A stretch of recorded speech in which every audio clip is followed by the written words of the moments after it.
The sound of loud laughing woke me up at 2 o'clock in the morning. It was not happy or friendly laughing. It was mean laughing, like someone laughing because they enjoy seeing another person hurt. My eyes were still sleepy when I saw my mom standing by my bed. She was holding her phone, and the bright light from it stung my eyes. "Mia," she said in a cold voice. "Pack your things. You are the special guest tonight." I sat up, confused. "Guest? Guest where?" I asked, rubbing my eyes. Mom just laughed, shaking her head like I was the joke. "You'll see. Now hurry before I change my mind." Her voice sounded sharp, like a knife. She pulled the blanket off me and threw a big black trash bag on the bed.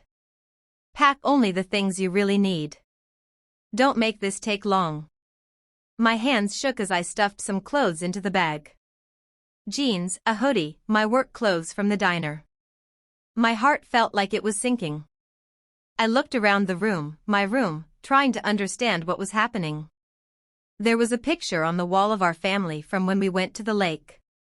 Mom had a fake smile. Dad looked tired. My older sister Leia stood in the middle with her long pretty hair and a big smile. She always looked proud of being the favorite. Mom saw me looking at the picture and laughed again. "Don't worry," she said.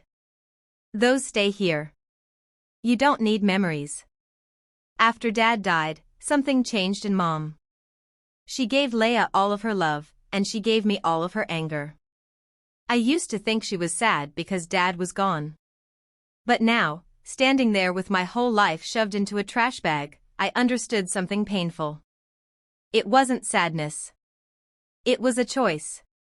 We drove in quiet darkness. The old car shook every time we hit a bump. I hugged my bag like it could protect me from what was coming. "Where are we going?" I whispered.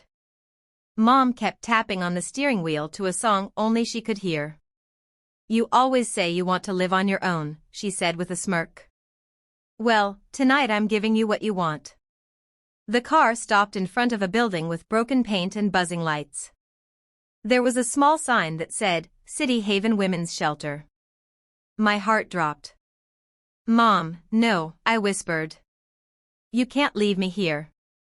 She leaned closer to me.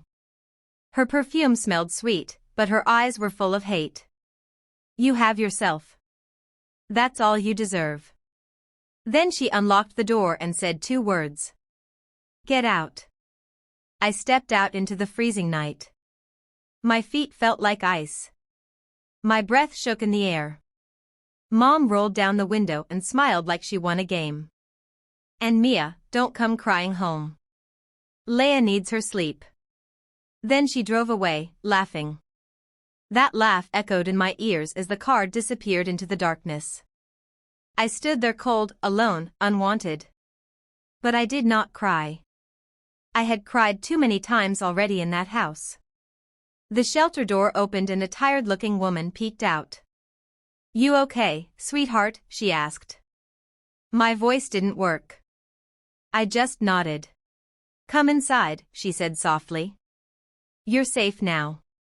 The shelter smelled like old coffee and soap. There were beds all around, some filled with sleeping women. Some stared at the ceiling like they were lost. Others whispered in their dreams. The woman gave me a bed. "Rest," she said. "We will talk tomorrow." I lay down, holding the trash bag on my chest like a shield.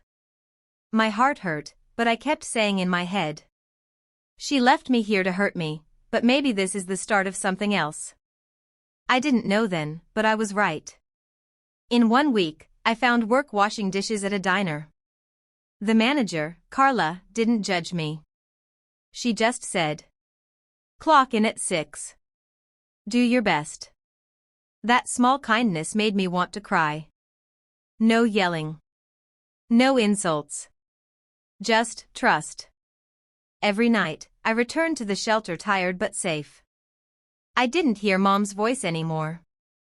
That silence was strange, but also a gift. 2 weeks later, Carla handed me a newspaper. "I think you should see this," she said.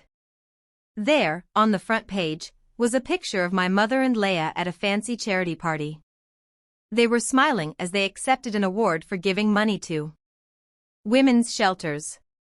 Mom used me as her sad story to make herself look kind.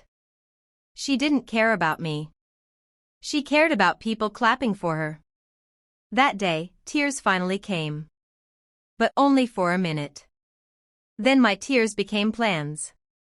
I talked to the shelter director, Ms. Avery, and learned that Mom handled donations.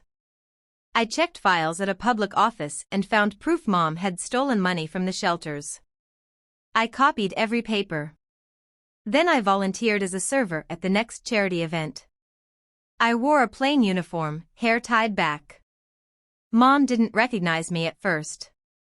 When she finally did, her smile disappeared like a light going out.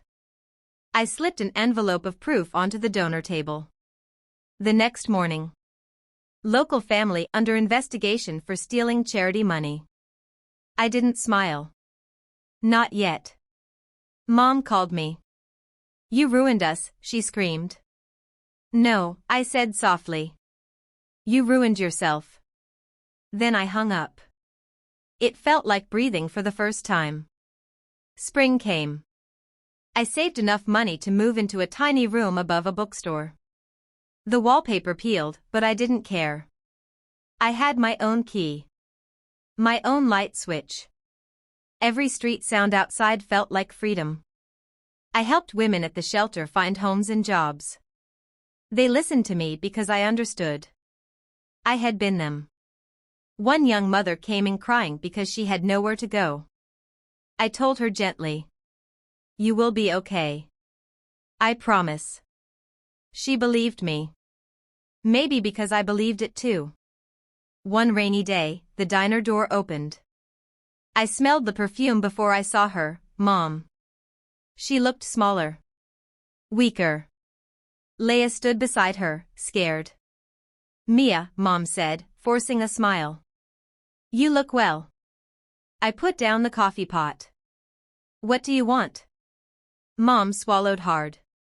"We're staying at a cheap motel now. We lost the house. Maybe you could help." "Help you?" I said. They waited, hoping. I leaned closer. "The night you left me, you said I had only myself. You were right."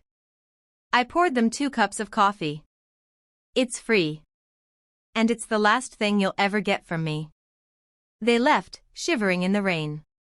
I did not feel happy. I felt free. That night, I walked past the shelter. The lights glowed warm. A new girl stood outside holding a bag like I once did. She looked scared.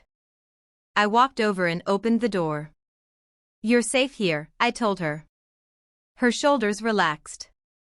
Her eyes softened. And in that moment, I finally understood. My mother didn't end my story. She started it. She dropped me at a shelter to throw me away. But the shelter opened a home for me instead. And now, I help build new homes for others. Because sometimes the people who should love you most, don't. So you learn to love yourself. And then, one day, you learn to help others love themselves too. Please like and subscribe for more videos. Also comment where you're watching from.